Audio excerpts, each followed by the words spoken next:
Hey there, welcome to you in my YouTube channel. In this tutorials, I am going to show you how to center variant picker on and quantity selector on Shopify product page.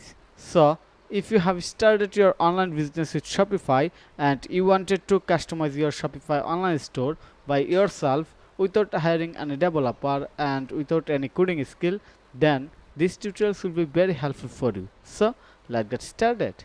Here is my Shopify online store product page, and you can see that right now there have a size variant in this product page, also color variant, and we wanted to make it center.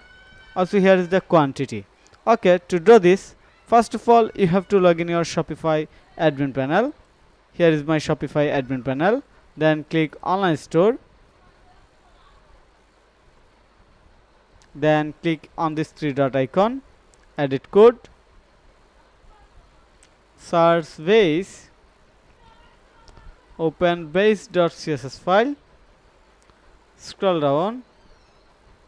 Okay, now you have to add a simple code on this file. Here is the ready code snippet. I'm going to copy this code snippet.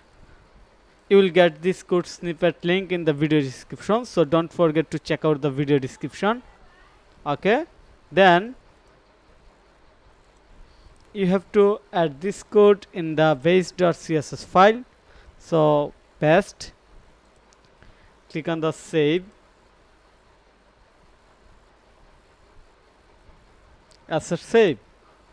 Now go back our Shopify product page, reload. Wow, it's centered. It looks good, nice and professional than previous. So I hope you understand how we have done it very quickly and easily. So thank you for your time to watch this video. If you think this video is helpful, then click on the like button and subscribe to my channel. And if you need any service support relevant Shopify, WordPress or SEO, then you can contact with me. Have a nice day. Bye bye.